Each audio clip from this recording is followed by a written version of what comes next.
Good afternoon. Thanks for coming. I'm Michael Hammond. I'm the Director of Digital Visual Communications at Trek Bicycles. And that is a new team at Trek, about 2 years old. That's responsible for CGI, animation, visuals like you just saw.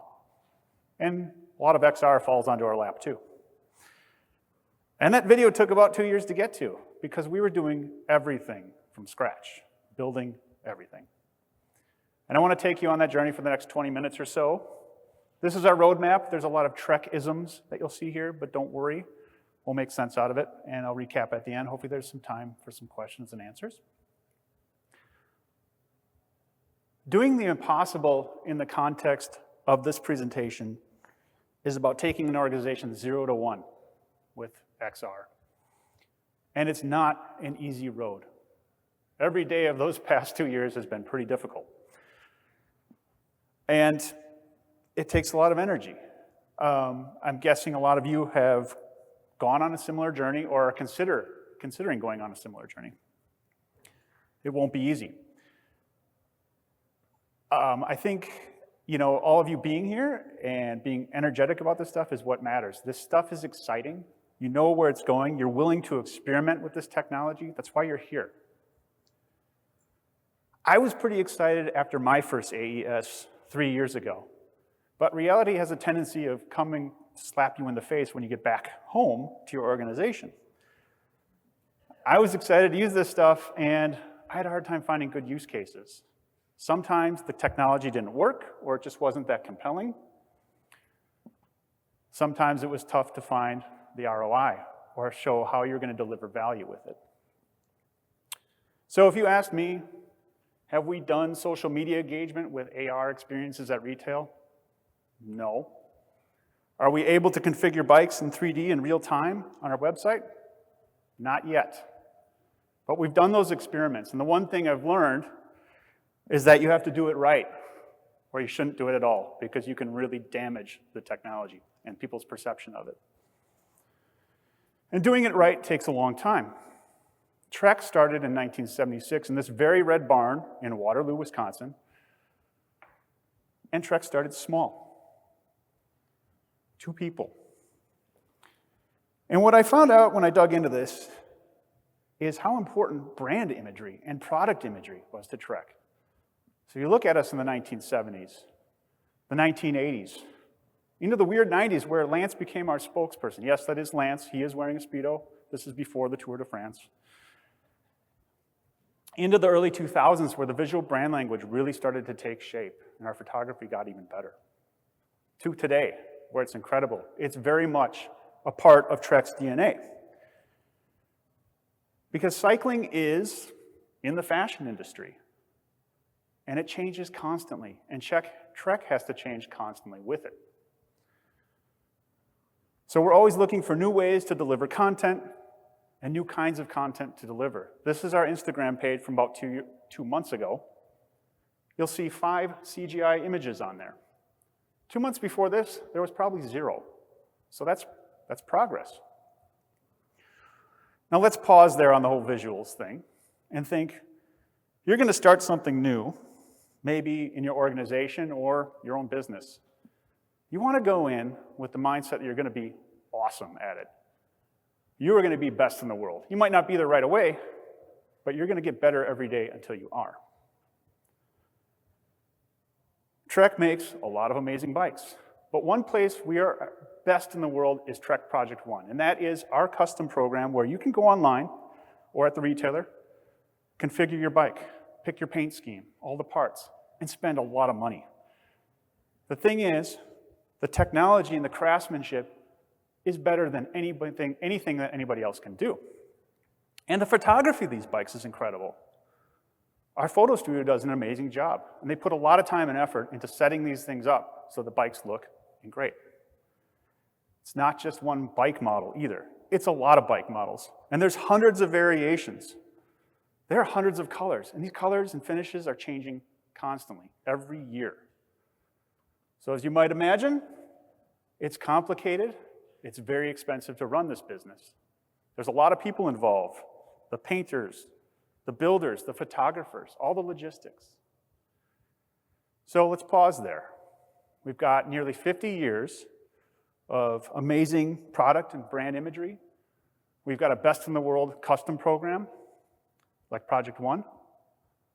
Neither of these seem too ready for a CGI transition, an XR transition. But if you look a little closer, there's some opportunity there.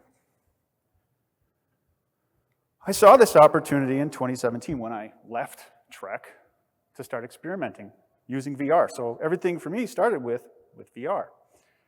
I was working in consulting. We were working with clients like Stryker and GE, doing big medical equipment.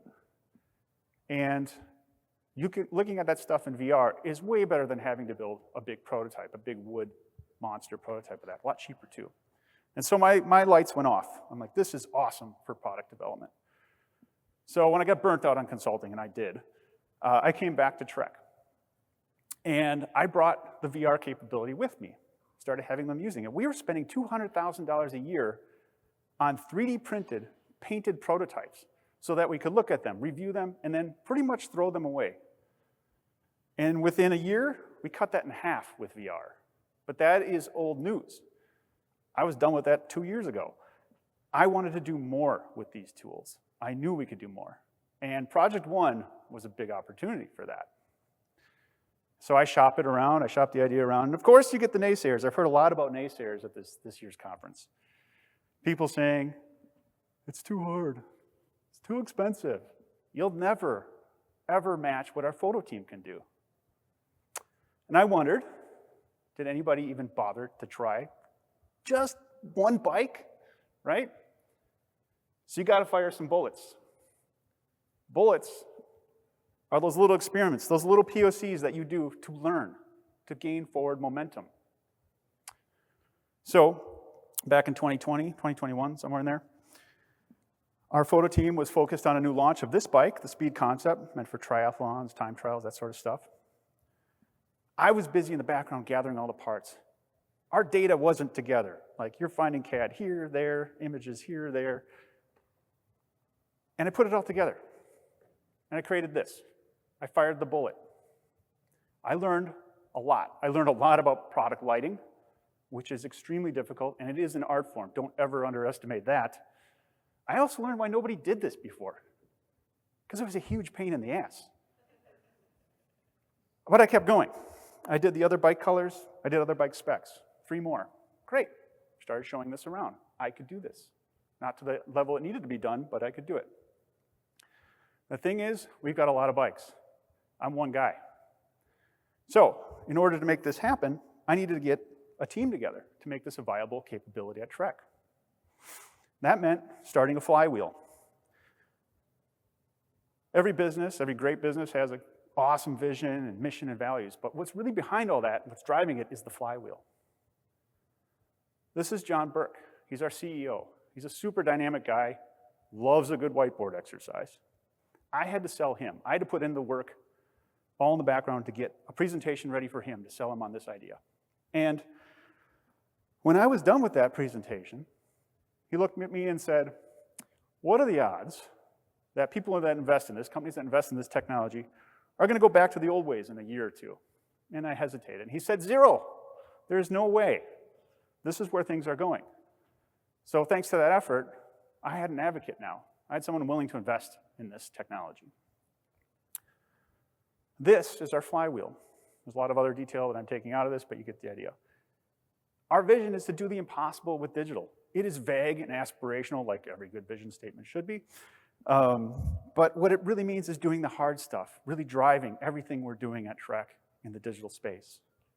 And it starts with the best team on the field, the right people. I had to hire 3D artists, technical artists, to get this stuff done. We had to build our pipeline from scratch, our digital factory. We had to dial in our operations. We had to figure out our processes and refine those things. Then we had to get our quality standards up to par. We had to understand what our standards even were. That was just to get the production stuff going. Then you have to multiply that experience, because the photo studio is already doing that. We had to do better. And then we had to innovate, continue to deliver high value, so that people keep investing in us. And that keeps going. That flywheel keeps going and growing. So setting the standard, really important. The good news is, We had a very high standard. That's a good thing to have, deal with. Our photo studio does an amazing job. So the first artist I hired, Matthew, I looked at him and said, hey, you think you can match this image in CGI? Matthew turned to me and said, hold my beer. And we got this. And if you're wondering which one's CGI and which one's real, I'm not going to tell you. He did his job really well. But it's not just that distant shot. It's the up-close details that we have to nail. The lighting, the reflections, the metallic flake, and the paint. These bikes are expensive, and our customers demand these things be right. We did a little user testing. We fired another bullet. We got a new model bike on trekbikes.com. We got the best feedback ever. Complete silence, because nobody knew it wasn't a real bike. That was a huge win. But it's easy to do it once, really hard to do it 100 times or 1,000 times. That's where we were headed next. We had to start laying the foundation for our pipeline and our digital factory.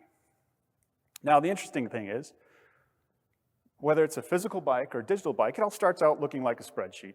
It's a bunch of data, a bunch of boring part numbers and part descriptions. The thing is, it's not just Trek's data that we had to get.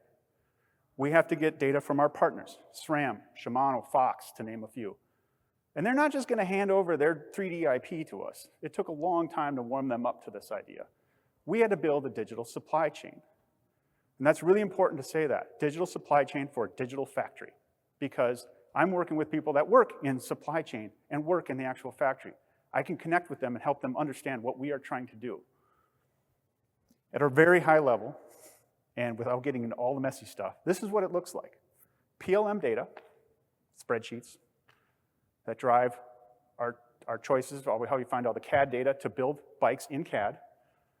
And then we take that, we export it, we bring it into Pixis, Houdini, a bunch of Python stuff that I don't understand, and we output mesh models, FBX mesh models, with a nice metadata sidecar into a little cute USD package for the artist. This is all very organized. It looks something like this. Every part is traceable and trackable. 3D artists don't know much about bikes. They don't know how to build bikes. They need everything there for them. So this was a great start. But it's not just the 3D data. It's how do you make that 3D data look beautiful in an image. We had our production art that we had to make texture maps and decals out of. We had to create all those paints, the metallics, the matte finishes, the gloss finishes. Sometimes we had to airbrush these bikes. In Project One, there's a lot of very unique paint schemes that are really hard to do. The end result is a great-looking bike image. We had a pipeline up and running. Our digital factory was functional. Firing bullets time was over. It's time to fire the cannonball. We had to lay out our big, hairy, audacious goal, or the BHAG, to do the next thing. So I'll take you back to December of 2023, where we knew we were going to launch the new Madone in June of 2024. So we had about 6 months. We started early. This was going to be Trek's biggest launch. We signed up to do it completely digitally. The animation at the start that you saw, all the product imagery, ton of work. So we started working through it, doing all the details, all the different spec levels, all the textures, all the different logos, all that stuff. Doing the crazy paint schemes. If you saw this bike, I was riding behind this bike last week. It is incredible looking. And this doesn't do it justice. Great image, but much better when it's dynamic. And we have to do 6 shots of each bike for our product carousel, so people know what this thing looks like. And we got to do that for 30 models. So that is 180 shots that have to be perfect, photorealistic. And believe me, they weren't at first. We had a lot of things to fix, because doing the impossible with digital means you could do a lot of the things wrong, putting on parts backwards, that sort of thing that you can't do in the physical world. We learned a lot of lessons. But in the end, we had a digital factory end to end. And think about that. Think about how much space and people that would take to do just 30 bikes, right? You got to store all that stuff. You got to paint those bikes. You got to build those bikes. You got to have a photo studio to shoot those bikes. We're doing all of that in the confines of a GPU computing workstation about this big. So that was the production stuff. And like I said, we have to do more than just do what our photo studio does. They already do that. Becoming a multiplier. So this book went around last year. Unreasonable Hospitality by Will Guidara. really puts a focus on creating an exceptional experience, a memorable experience for your customers. And I recommend reading it. And I talked a little bit about this at the panel last year. And I hadn't fully formulated it yet, but I had this idea of digital hospitality. What does that mean? It means reducing cognitive load on your customers. So if you've ever been on a website and you're about to buy something, maybe something, a high-ticket item, the images suck, right? You can't tell what color it is, if it's right. You can't tell the texture, the proportions. You can't tell if it has that USB port you need. It hurts your brain. You're not ready to make the decision. You're not willing to commit to buying that thing. When you give your customers amazing imagery, or better yet, real-time 3D, they're confident. They're ready to buy. They'll make the decision even faster. That's digital hospitality. The awesome thing is, it works just as well for your internal customers. So if you're in product development, 2D or 3D stuff, doesn't matter, you can make a huge difference. Let me give you an example. This is how we were determining which colors to order for our helmets. 2D Illustrator artwork put up on a wall, literally printed and put up on a wall. You're expecting product managers and executives to come in and make $1,000, $10,000, $100,000 decisions based off of that. Are you kidding me? So we fired some bullets there too. We did this. It's not even 3D, it's just a bunch of images stitched together. But how much better is that? How much better of a story does that tell? Simple experiment. You can see the form, you can see the finish. Guess what? We didn't have to order as many samples. It took a lot less time too because we weren't ordering those samples. And you can take this data and reuse it for other things.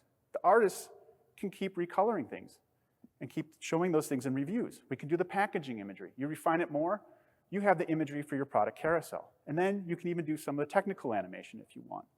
And then next year when they say, hey, we need new colors, I hand this data back to the designer, they recolor it, hand it back to me, I do the carousel images again. Just keep recycling it until it changes or the life cycle of that product ends.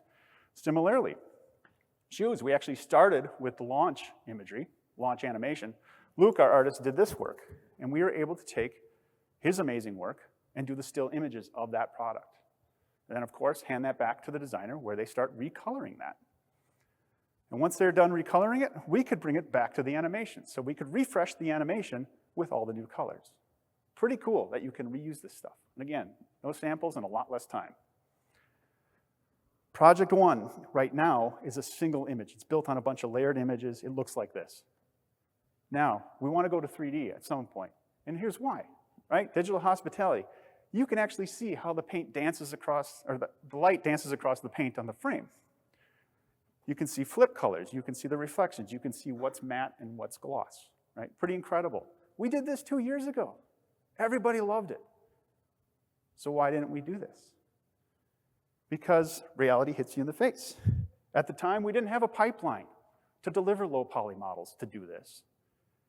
Our web tech team brought it to our attention that bandwidth is kind of an issue. You could lose some customers, and they were right.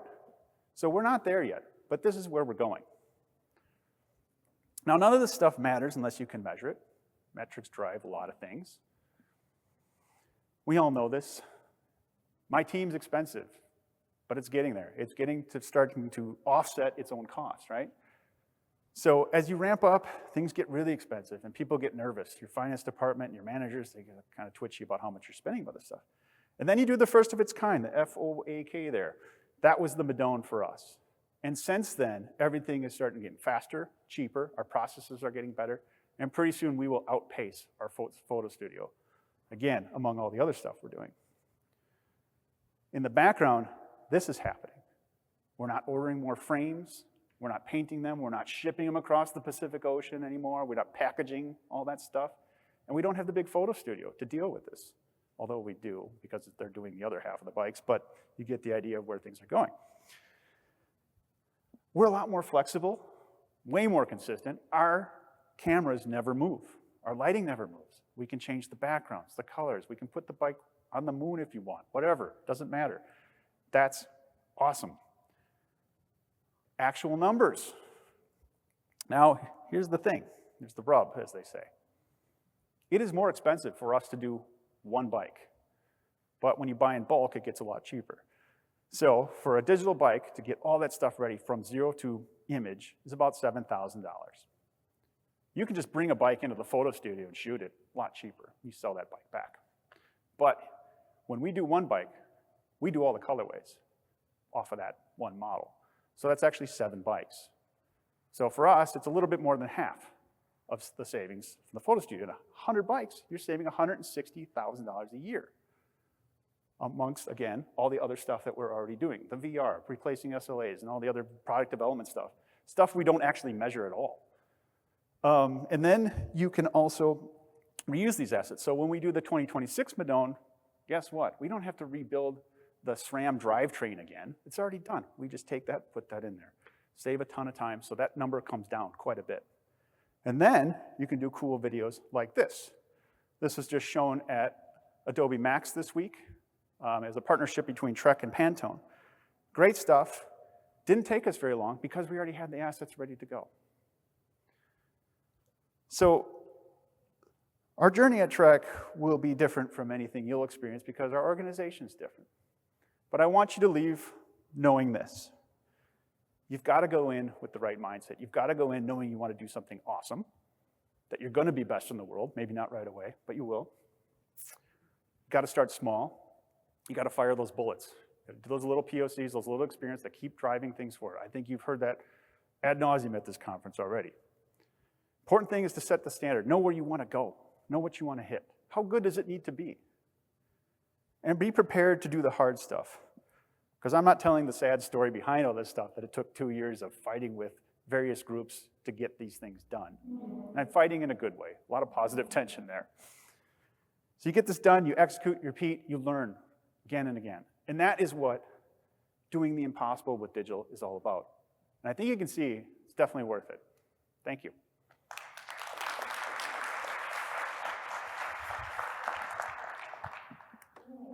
Questions?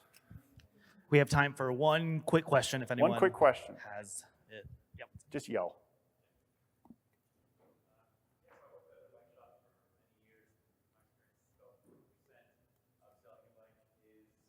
Color.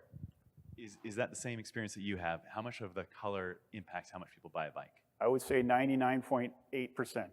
It's huge. It's massive, and that is one of our biggest challenges, is to get that right, because every monitor is different. Like every device looks different. How you see that color, and managing the color space is a big challenge for us. So that's something we're digging into right now, actually.